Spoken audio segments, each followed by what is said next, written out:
Hello everyone. तो आज हमारी इस 5 days PhD post of guidance series का फाइनल दिन है। तो आज के वीडियो को हम 2 पार्ट्स में डिवाइड करेंगे।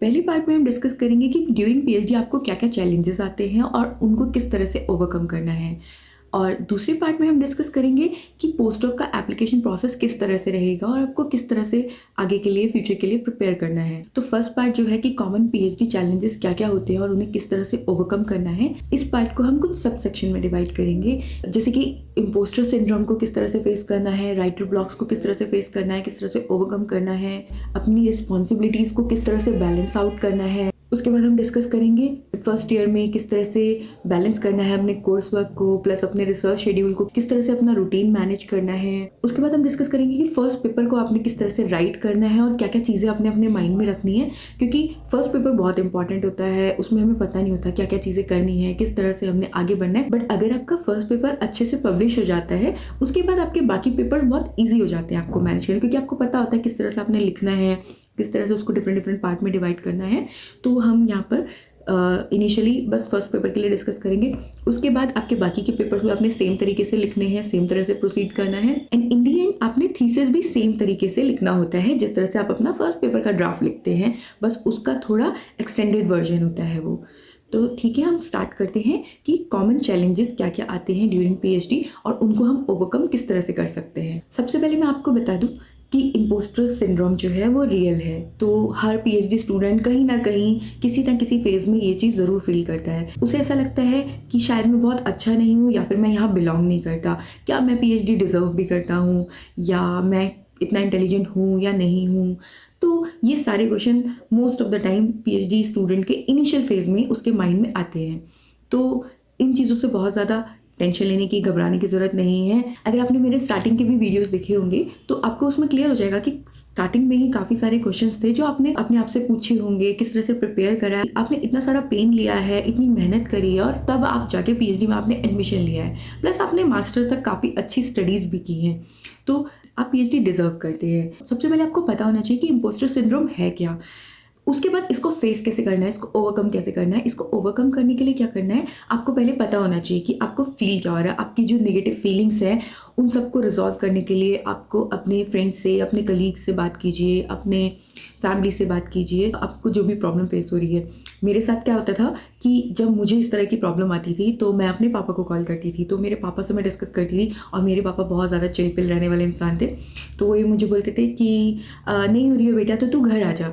बट मुझे उनका पेन पता था कि उन्होंने बहुत ज़्यादा स्ट्रगल किया है, बहुत ज़्यादा पेन लिया है। मेरा एडमिशन पीएचडी में करवाने वही मेरे साथ गए थे, और उनके पैर में चोट लगी हुई थी तो उनसे चला भी नहीं जा रहा था। तो वो सारी चीज़ें मैं रिकॉल करती थी कि ठीक है, पापा को मतलब कितना डिफ़िकल्ट था मेरे साथ यहाँ आना, इतना दूर ट्रैवल करके, स्टिल वो मेरे साथ यहाँ तक आए, और अभी भी मुझे इतना इजीली बोल रहे हैं कि अगर नहीं हो रहा है तो वापस आ जा। तो वो चीज़ मुझे मोटिवेट करती थी आगे के लिए। तो मुझे होता था कि नहीं नहीं, मुझे बहुत अच्छे से करना है। तो जितनी भी नेगेटिव फीलिंग्स होती थी वो सारी मेरी दूर हो जाती थी। मैं चाहती थी कि मुझे पीएचडी करना है, और उन्होंने मुझे कभी रोका नहीं। तो उससे क्या होता है, आपको मोटिवेशन मिलता है। आप मतलब ठीक है, आपके गोल्स क्लियर हैं, आपके टारगेट क्लियर हैं, बट कहीं ना कहीं कभी ना कभी आपको थोड़ा सा ऐसे डाउन फील होता ही है, क्योंकि आपके एक्सपेक्टेड रिजल्ट नहीं आ रहे होते हैं, मल्टीटास्किंग नहीं होते हैं आप इतने ज़्यादा, या हो नहीं पा रहे होते हैं, बहुत सारी रिस्पॉन्सिबिलिटीज़ एक संग आ जाती हैं, बहुत सारे थॉट्स आते हैं। आपके साथ वाले और भी जो स्टूडेंट्स होते हैं, कुछ के पेपर्स पब्लिश हो रहे होते हैं, कुछ कॉन्फ्रेंस अटेंड कर रहे होते हैं, बट आपका जो फर्स्ट ईयर होता है वो थोड़ा सा डिप्रेसिव होता है, थोड़ा सा टाइम कंज्यूमिंग होता है। स्टार्टिंग के जो 6 मंथ होते हैं वो तो आपका कोर्स वर्क चलता है, तो काफ़ी हद तक आपका 6 मंथ जो होते हैं वो कोर्स वर्क में निकल जाते हैं। कोर्स वर्क में कई बार क्या होता है, आप इतना ज़्यादा इन्वॉल्व हो जाते हैं, आपको होता है कि नहीं नहीं इसमें हमें पास होना है, इसको क्लियर करना है, तो उसमें आप काफ़ी सारा टाइम दे देते हैं, और उस टाइम पे अपना रिसर्च को उतना टाइम नहीं दे पाते हैं। और दूसरा क्या होता है, लोकेशन चेंज होने की वजह से आपका एक रूटीन भी नहीं बन पा रहा होता है, तो थोड़ा सा टाइम कंज्यूमिंग होती हैं चीज़ें, तो आप बैलेंस आउट नहीं कर पाते चीज़ों को, जिस वजह से आपको इस तरह के थॉट्स आते हैं कि पता नहीं आप कर भी पाओगे, नहीं कर पाओगे, या बिलोंग करते हो इस जगह को, नहीं करते हो। प्लस अगर आपने अपना गाइड सेलेक्ट कर लिया है तो आपका उनके संग बहुत ज़्यादा इंटरेक्शन नहीं हुआ था, क्योंकि आप कोर्स वर्क की क्लासेस लेने में बिजी होते हैं, तो आपके पास थोड़ा कम टाइम हो पाता है कि आप अपने गाइड से, अपने सुपरवाइजर से इंटरेक्ट करें। और आपके जो एडवाइज़र हैं वो भी अपने क्लासेस में, अपने बाकी प्रोजेक्ट्स में बिजी होते हैं, अपने लैब वर्क में बिजी होते हैं, तो आपको उतना ज़्यादा टाइम नहीं दे पाते। तो उससे क्या होता है कि आप उनके साथ भी बहुत ज़्यादा अच्छी बॉन्डिंग नहीं होती, तो आपको समझ नहीं आ रहा होता क्या करना है। तो उस टाइम पे इम्पोस्टर सिंड्रोम की फीलिंग आना नॉर्मल है। तो उसको हम किस तरह से ओवरकम करना है हमने बात करनी है अपने कलीग से, जो आपके बैचमेट्स हैं उनसे डिस्कस कर सकते हैं, उसके अलावा अपनी फैमिली से डिस्कस कर सकते हैं। तो मतलब बहुत सारे आपके पास सॉल्यूशन है। उसके अलावा आप एक डायरी बना सकते हैं, उसमें अपने थॉट्स लिख सकते हैं, क्योंकि कभी कभी क्या होता है जब हम अपनी थॉट को लिख देते हैं ना तो हमारे ब्रेन से निकल जाती हैं थॉट, जो अंदर अंदर रहती है तो वो हमें परेशान करती हैं। लेकिन जब हम उनको एक्सप्रेस कर देते हैं, चाहे वो किसी पर्सन के सामने हो, अगर हम किसी कोई ऐसा पर्सन नहीं मिल पा रहा हमें, तो हम एक डायरी में अगर हम उन्हें लिख लेते हैं तो क्या होता है हमारे अंदर से वो निकल जाती हैं जो भी नेगेटिव थॉट्स होती हैं। और उसके बाद आप कुछ अच्छी चीज़ें सोच सकते हैं, आप प्लान कर सकते हैं चीज़ों को, अपना एक रूटीन बना सकते हैं, तो उससे आपको आगे के लिए आसानी होगी। तो अपनी नेगेटिव थॉट्स को इस तरह से हैंडल कर सकते हैं और उन्हें पॉजिटिव अफर्मेशन में कन्वर्ट कर सकते हैं।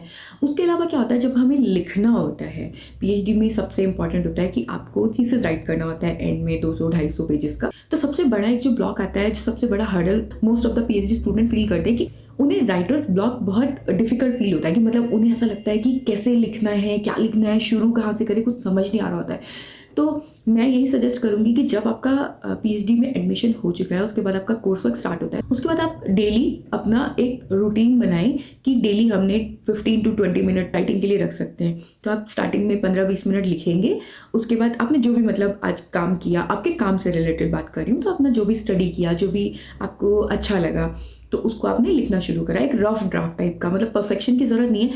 सपोज आपने कोई आर्टिकल पढ़ा, तो उस आर्टिकल का जो भी पार्ट आपको समझ आया उसको अपनी लैंग्वेज में आपने लिखना है। हम अपनी आगे की सीरीज में बताएंगे कि किसी आर्टिकल को पढ़ना कैसे है। तो अभी ये सीरीज तो PhD post of guidance series है, उसके अलावा आगे के हम वीडियोस में बताएंगे कि किसी आर्टिकल को हमने रीड कैसे करना है। तो हमने कोई भी आर्टिकल पढ़ा, तो उसमें से जो भी हमें समझ आया अपने सब्जेक्ट से रिलेटेड, अपने टॉपिक से रिलेटेड, जिस भी टॉपिक पे आप रिसर्च कर रहे हो, आपने कोई भी आर्टिकल पढ़ा, उसमें से आपको जो चीज़ें अच्छी लगी, जो चीज़ें आपको समझ आई या जो चीज़ आपको कनेक्टिंग फील हुई, उनको आपने अपनी लैंग्वेज में नॉर्मली रफ ड्राफ्ट में लिखना। इससे क्या होगा, आपकी एक राइटिंग हैबिट बनेगी और आपके पास धीरे धीरे मटेरियल इकट्ठा हो जाएगा। पीएचडी में एक लिटरेचर रिव्यू करके एक टर्म होता है, तो उसमें क्या होता है, लिटरेचर रिव्यू करते हो, अपनी फील्ड से रिलेटेड जो भी पेपर्स पब्लिश होते हैं, ऑलरेडी जो भी वर्क पब्लिश होता है, थीसिस पब्लिश होती है, आप उनको रीड करते हो, अंडरस्टैंड करते हो और अपनी लैंग्वेज में उनको समझ के लिखने की कोशिश करते हो।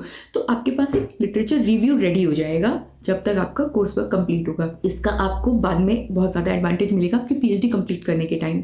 अब मैं टॉपिक पे वापस आती हूँ कि सबसे पहले आपने क्या करना है, अपने राइटिंग के लिए 15 मिनट 20 मिनट आपने शेड्यूल कर लेने हैं। उससे आपका एक रूटीन बन जाएगा कि आपने डेली राइटिंग हैबिट आपकी क्रिएट हो जाएगी। इस तरह से आप अपना एक रूटीन बिल्डअप कर सकते हैं।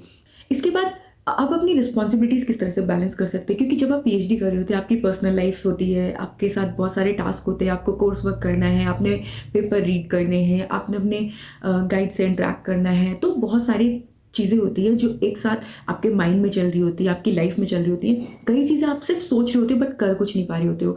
तो आपने उसके लिए क्या करना है, अपना एक रूटीन सेट करना है। आजकल बहुत सारे ऐप आ गए हैं जैसे ट्रेलो, नोशन वगैरह, तो आप इनको भी एक अपना रूटीन सेट करने के लिए यूज़ कर सकते हैं। बहुत ज़्यादा सोचते रहने से कुछ होगा नहीं, मतलब आप अगर इन चीज़ों को फॉलो करेंगे और एक पर्टिकुलर बैलेंस आउट करके चलेंगे चीज़ों को, और एक रूटीन मेंटेन करके चलेंगे, हैबिट मेंटेन करके चलेंगे, तो आगे जाके आपको बहुत ज़्यादा डिफिकल्टी नहीं आएगी। किसी भी चीज़ से ऐसे बहुत ज़्यादा बर्नआउट फील नहीं होना है, जो कि मैं पिछले वीडियो में ऑलरेडी डिटेल में बता चुकी हूँ। तो इन सब चीज़ों को आपने ध्यान में रखना है। अपना इम्पोस्टर सिंड्रोम से किस तरह से ओवरकम करना है, राइटर्स ब्लॉक से किस तरह ओवरकम करना है, प्लस अपनी रिस्पॉन्सिबिलिटीज़ किस तरह से बैलेंस करनी है। अब हम बात करेंगे कि आपने अपना फर्स्ट पीएचडी का पेपर किस तरह से लिखना है, उसे किस तरह से पब्लिश करना है। आपने ऑलरेडी अपनी राइटिंग हैबिट क्रिएट कर ली है। अब आपने क्या करना है, अपना फर्स्ट पेपर का ड्राफ्ट किस तरह से प्रिपेयर करना है। तो सबसे पहले आपने क्या करना है कि आपने जिस भी टॉपिक पे आप काम कर रहे हैं उससे रिलेटेड कम से कम 15-20 पेपर आपने डाउनलोड कर लिए। डाउनलोड करने के बाद आपने क्या करना है, उन पेपर को रीड करना है। सबसे पहले आपने एब्स्ट्रैक्ट पार्ट रीड किया, इंट्रोडक्शन पार्ट रीड करा, उसके बाद न्यूमेरिकल, मैथमेटिकल एनालिसिस या जो भी उनके ऑब्जर्वेशंस हैं वो आपने रीड करी। उसके बाद आपने रिजल्ट एंड डिस्कशन देखा, उसके बाद कंक्लूजन देखा। तो ये सारी चीज़ें जब आप रीड करेंगे तो इसमें पहली बार रीड करने में बहुत ज़्यादा आपको कुछ समझ नहीं आएगा, चाहे आपका कितना भी इंटरेस्ट का टॉपिक हो। थीसिस रीड करना इज डिफरेंट थिंग, क्योंकि थीसिस में चीज़ें बहुत ज़्यादा एलाबोरेट करके एक्सप्लेन करी होती हैं, लेकिन जो पेपर होता है उसमें कंसाइज होती है, तो काफ़ी सारी चीज़ें आपको समझ नहीं आती। काफ़ी सारे टेक्निकल टर्म्स होते हैं जो आपके लिए बहुत नए होते हैं, मास्टर तक आपको उतना ज़्यादा टेक्निकली नहीं समझाया गया होता है। तो आप जब पहली बार रीड करते हैं आपको समझ नहीं आता, आपने दोबारा रीड करना है, 3 बार रीड करना है, तीसरी बार में आपको थोड़ा थोड़ा समझ आना शुरू होता है। उसके बाद क्या करना है, मैं आपको एक शॉर्ट ट्रिक बताती हूँ कि पेपर किस तरह से रीड करना है। सबसे पहले आपने टाइटल देखा, एब्स्ट्रैक्ट देखा, उससे आपको आइडिया लग गया ये आपके फील्ड से रिलेवेंट है या नहीं है, ठीक है। अब आपको पेपर पता चल गया कि आपके फील्ड से रिलेवेंट है। उसके बाद आपने क्या करना है, आपने अपना पेपर का जो इंट्रोडक्शन पार्ट है, तो इंट्रोडक्शन पार्ट में जो फर्स्ट पैसेज है वो पढ़ना है। उसके बाद लास्ट में जो पैसेज है जिसमें बताया गया कि इस पर्टिकुलर पेपर में क्या किया गया, आपने वो रीड करना है। इंट्रोडक्शन के फर्स्ट पार्ट में वो बताएगा कि पहले इस फील्ड का क्या मतलब इंपॉर्टेंस है और क्या क्या काम ऑलरेडी हो चुका है। उसके बाद लास्ट वाला जो पैसेज होता है इंट्रोडक्शन का, उसमें वो बताएगा कि इस पर्टिकुलर पेपर में ऑथर ने, जो भी राइटर है, उसने क्या क्या किया हुआ है। तो आपको आइडिया लग गया कि इस पर्टिकुलर पेपर में क्या हुआ है।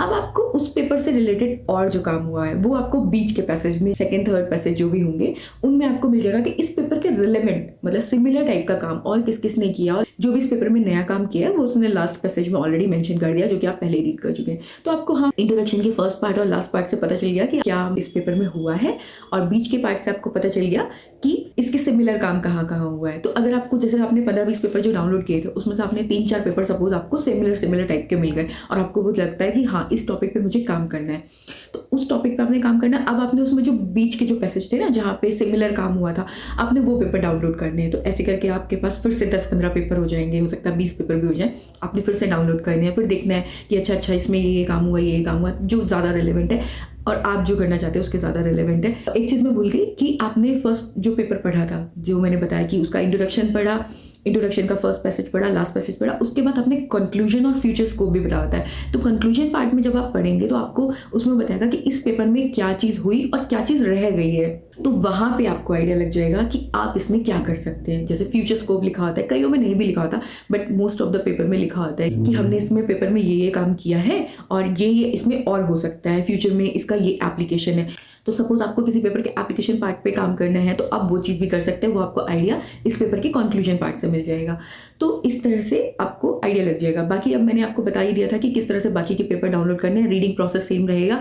उसके बाद आपके एंड में 5 से 7 पेपर रह जाएंगे जिनमें आपको लगता है कि हाँ आप इनको अच्छे से रीड करेंगे तो आपको एक पेपर पूरी तरह अच्छे से समझ आ जाएगा। अब आपने लिखना कैसे है पेपर, तो लिखने के लिए क्या करना है, आपने पेपर के डिफरेंट पार्ट डिवाइड कर देने हैं। पेपर का टाइटल, पेपर का एब्स्ट्रैक्ट, इंट्रोडक्शन, एनालिटिकल मॉडल अगर आपका कोई है या न्यूमेरिकल मॉडल है आपने वो लिखना है, ऑब्जर्वेशन, उसके बाद result and discussion and conclusion. उसके अलावा आपने एक्नॉलेजमेंट में फंडिंग को मेंशन कर देना अगर आपको कोई भी स्पॉन्सरशिप या फिर कोई स्कॉलरशिप मिल रही है तो इस तरह से क्या करते हैं, आपने पेपर को डिफरेंट सेक्शन में डिवाइड कर दिया। अब आपने इंट्रोडक्शन पार्ट, जो आपने स्टार्टिंग में जब आपने कोर्स वर्क कर रहे थे तो आपने अपनी एक राइटिंग हैबिट बनाई थी, तो वहाँ पे आपने कुछ पेपर्स उस ड्यूरेशन में आपने स्टार्ट कर दिए थे रीड करने। तो आपके पास एक बेसिक आउटलाइन है इंट्रोडक्शन में आपने किस तरह से लिखना है। तो आपने जब काम शुरू करा तो आपके पास कहीं ना कहीं एक टाइटल आपके ब्रेन में होगा। आपने एक रफ टाइटल अपना बना लेना है कि हमने ये काम करना है, तो एक रफ टाइटल आपने आइडिया लगाना है। क्योंकि अब आपने 20-25 पेपर तो कम से कम पढ़ ही लिए होंगे, तो आपको आइडिया लग जाएगा कि टाइटल कैसे लिखते हैं। तो आपने टाइटल लिख लिया, उसके बाद एब्स्ट्रैक्ट, आपने एक रफ एब्स्ट्रैक्ट आपको लगता है तो आप बना सकते हैं, अदरवाइज एब्स्ट्रैक्ट आप एंड में भी कर सकते हैं। तो आपने इंट्रोडक्शन पार्ट में लिख दिया कि इस फील्ड में ये काम हुआ है, फिर रेलेवेंट पेपर को साइड कर दिया और उनमें जो काम हुआ है उन्हें अपनी लैंग्वेज में एक्सप्लेन कर दिया जिस तरह से आपने अंडरस्टैंड किया है। और सेम जिस तरह से आपने पेपर रीड करिए आपको आइडिया लगा होगा कि कैसे फर्स्ट पैसेज लिखते हैं, कैसे सेकंड लिखते हैं, कैसे लास्ट पैसेज लिखते हैं। लास्ट पैसेज में आपने बता दिया कि आपने इस पर्टिकुलर पेपर में क्या नया किया है। उसके बाद आपने अपनी ऑब्जर्वेशंस, आपने अपना एनालिटिकल मॉडल, अपना थियोरेटिकल मॉडल या न्यूमेरिकल मॉडल आपने वो एक्सप्लेन करा। जो भी आपने मेथोडोलॉजी यूज़ करी है वो आपने मेंशन कर दी। उसके बाद आपने आपकी जो भी ऑब्जर्वेशन आई, जो भी आपके आउटपुट आए, आपने वो उसमें डिटेल में मेंशन कर दिए। सपोज आपके कोई ग्राफ्स आए, कोई पाई चार्ट्स आए, मतलब जो भी आपके पास डेटा है आपने उसको इंटरप्रेट करना है। उसके बाद आपने रिजल्ट एंड डिस्कशन अपना मेंशन किया, ये हमारी ऑब्जर्वेशन थी और इसके अकॉर्डिंग ये हमारा रिजल्ट है। उसके बाद कंक्लूजन में आपने शॉर्ट में उसको समराइज कर देना है कि पूरे पेपर में क्या क्या हुआ है, क्या किया है और फ्यूचर में इसका एप्लीकेशन कहाँ है, क्या हो सकता है फ्यूचर में, कहाँ पे रिसर्च गैप है, तो वो आपने मेंशन कर देना। और एंड में आपने एक्नॉलेजमेंट में फंडिंग या फिर किसी से एक्सटर्नल हेल्प ली हो आप वो मेंशन कर देंगे। और बाकी आप बहुत सारे पेपर्स रीड करेंगे तो आपको स्टाइल पता चल जाएगा कि आप कौन सा स्टाइल फॉलो कर रहे हैं। डिफरेंट स्टाइल होते हैं पेपर लिखने के, तो आप कौन सा स्टाइल रेफरेंसिंग के लिए यूज़ करें तो एंड में आप रेफरेंसेस दे देंगे। तो इस तरह से आपने अपना पेपर लिखना है। अब आपने अपना पेपर को जब कम्युनिकेट करना मतलब किसी भी जर्नल में भेजना है। तो जब आप जर्नल में भेजना चाह रहे हैं तो अब आपको पता होना चाहिए कि आपने किस जर्नल में भेजना है। आपने ऐसे जर्नल चूज करना है जिसमें आपका वर्क सुटेबल बैठे। तो उसके लिए आपको पहले जर्नल सर्च करने पड़ेंगे। जर्नल सर्च करने के बाद उसमें आपने देखना है कि जर्नल का इम्पैक्ट फैक्टर कितना है, SJR कितना है, प्लस ये स्कोपस इंडेक्स है या वेब ऑफ साइंस में है नहीं है। तो इस तरह से आपने अपना इम्पैक्ट फैक्टर के अकॉर्डिंग अपना जर्नल चूज कर लेना है। और ये मेरा मतलब पर्सनल सजेशन है कि बहुत ज़्यादा हाई या बहुत ज़्यादा लो जर्नल आप चूज़ ना करें, मीडियम रेंज के आप जर्नल देखें। उससे क्या होगा कि आपके वर्क के अकॉर्डिंग कहीं ना कहीं आपको नॉलेज होती है, क्योंकि आपने जो पेपर्स रीड करे होंगे आपको उससे आइडिया लग जाएगा कि ये पेपर इस जर्नल में पब्लिश है, तो आपका वर्क भी उस जर्नल में इजीली पब्लिश हो सकता है, क्योंकि आपने सिमिलर टाइप का काम किया है। ठीक है, आपकी टेक्निक्स अलग हो सकती है, मेथोडोलॉजी अलग हो सकती है, बट काम काफ़ी हद तक सिमिलर है, तो आपको वहाँ से भी आइडिया लग जाएगा कि किस तरह के जर्नल आपको चूज़ करने हैं। अब आपने पेपर कम्युनिकेट किया तो ज़रूरी नहीं कि पहली बार में ही आपका पेपर एक्सेप्ट हो जाए। तो उसमें क्या होगा कि जर्नल से आपको एडिटर का रिप्लाई आएगा। जर्नल ने आगे लोगों को रिव्यू करने के लिए आपका पेपर भेजा होगा, तो रिव्यूज़ के कुछ कमेंट्स आते हैं, रिवीजन आती है, कई बार रिजेक्ट हो जाता है और कई बार रिवीजन आती है, कई बार मेजर रिवीजन आती है, कई बार माइनर आती है। जो भी रिप्लाई आया आपके पास, वर्स्ट केस सिनेरियो में मान लेते हैं कि डिक्लाइन हो गया आपका पेपर, कि जर्नल बोलता है कि नहीं आपका पेपर हमारे स्टैंडर्ड को मैच नहीं करता, और रिव्यू ने काफ़ी हार्श कमेंट दे दिए।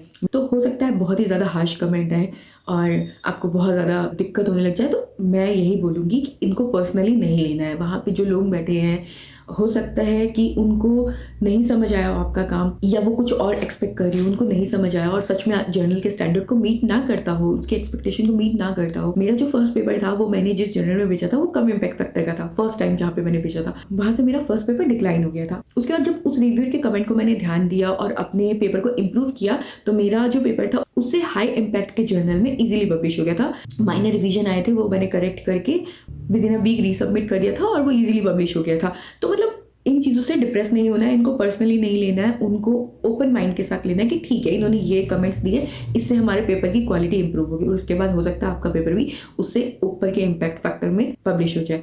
तो अगर कहीं से नेगेटिव कमेंट्स आते हैं रिव्यूअर के, या फिर आपका पेपर डिक्लाइन हो जाता है, तो इन चीज़ों से डिप्रेस होने की बिल्कुल भी ज़रूरत नहीं है, इन चीज़ों को पर्सनली लेने की ज़रूरत नहीं है।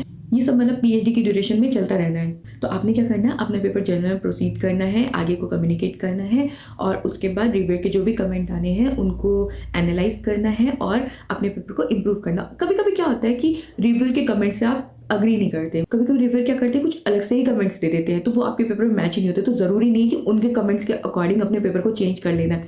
आपने रिव्यूअर को बहुत ही पोलाइट लैंग्वेज में अपनी चीज़ें क्लियर कर देनी है कि नहीं मैं ये चीज़ नहीं, ये चीज़ समझाना चाह रहा हूँ, क्योंकि हो सकता है ना उन्होंने सिर्फ रीड करा, उन्हें नहीं पता कि आपका मोटिव क्या है, तो उनको जस्टिफाई कर देना है, उसको क्लियर कर देना है, लेकिन पोलाइट और रिस्पेक्टफुल लैंग्वेज में कि हम ये बताना चाह रहे थे और आप ऐसा समझ रहे हैं, ऐसा नहीं है। या फिर कोई टर्म अगर उन्हें नहीं समझ आता तो आप उसे एक्सप्लेन कर सकते हैं। तो इस तरह से हमने पेपर को कम्युनिकेट करना है और आगे प्रोसीड करना है। ऐसे आप 2-3 बार अपने पेपर को पॉलिश करेंगे तो आपका पेपर इजीली आगे को प्रोसीड होता रहेगा और बहुत अच्छे जर्नल में पब्लिश हो जाएगा। तो अब पेपर भी पब्लिश हो गया हमारा। मैंने स्टार्टिंग में ही बोला था कि हमारा जो फर्स्ट पेपर होता है वो पब्लिश होना थोड़ा डिफिकल्ट होता है। तो जब फर्स्ट पेपर आपका पब्लिश हो जाता है ना, तो जो खुशी फर्स्ट पेपर के पब्लिश होने की होती है वो आपके बाकी पेपर्स पब्लिश होने की उतनी खुशी नहीं होती, क्योंकि वो फर्स्ट पेपर होता है, उसमें बहुत ज़्यादा मेहनत लगी होती है। जो स्टार्टिंग का 1-1.5 साल होता है वो आपने उसी को दिया होता है, तो और आप सीख रहे होते हो बहुत सारी चीज़ें, तो आपको मतलब एक अलग सा ही चार्म होता है उसके पब्लिश होने पर, एक अलग से ही खुशी होती है।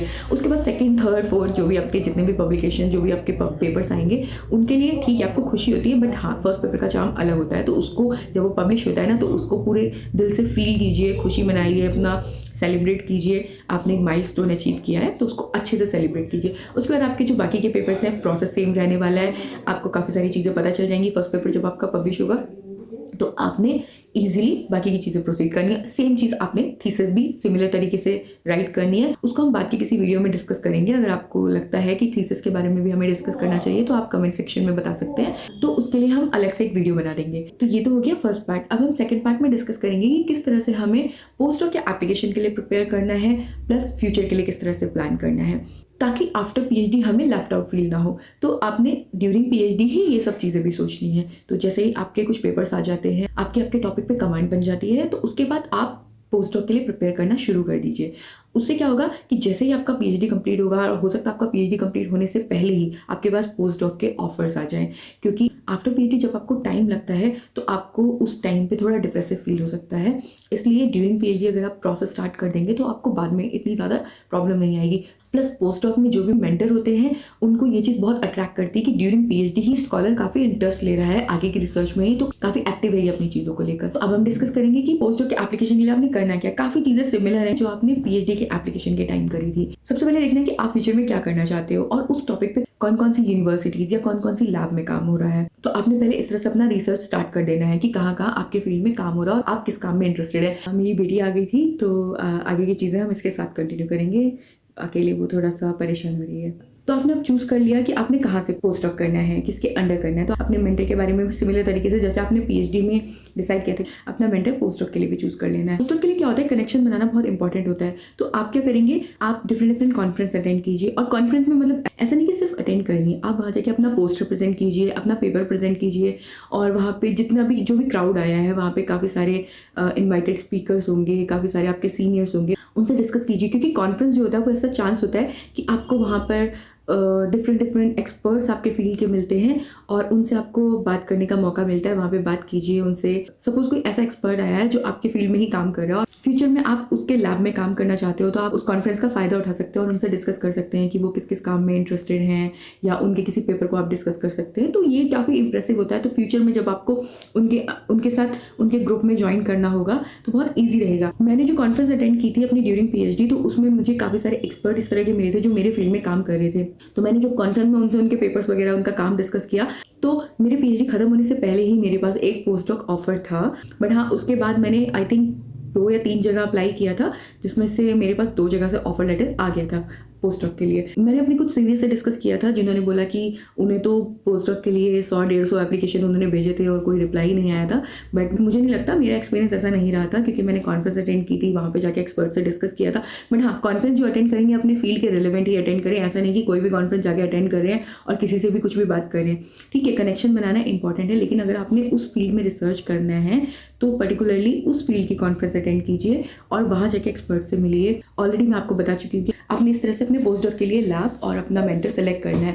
उसके बाद क्या होता है, आपने एप्लीकेशन किस तरह से प्रिपेयर करना है, जिस तरह से आपने पीएचडी के लिए एप्लीकेशन प्रिपेयर किया था, आपने अपना इंटरेस्ट बताना है। इंटरव्यू राउंड 4 या 5 होंगे। बार्गिन जरूर कीजिएगा अगर आप अब्रॉड में कहीं पोस्ट डॉक के लिए अप्लाई करें। वैसे उनका पे स्केल होता है, बट फिर भी आप बार्गिन कर सकते हैं। मैंने किया था, तो पे स्केल अगर वो नहीं भी बढ़ाए तो कुछ फैसिलिटीज आपको एक्स्ट्रा प्रोवाइड करवा देते हैं। ये तो हो गया आपका पोस्ट डॉक का एप्लीकेशन प्रोसेस। और पोस्ट डॉक से रिलेटेड अगर आपको और ज़्यादा नॉलेज चाहिए, आप चाहते हैं कि मैं एक और वीडियो बनाऊँ, तो आप कमेंट सेक्शन में बता सकते हैं। और अभी मुझे लगता है कि पॉसिबल नहीं है आगे वीडियो कंटिन्यू करना, थोड़ा सा मैं डिस्ट्रैक्ट हो रही हूँ। तो हम आज की सीरीज़ यहीं ख़त्म करते हैं। Bye bye.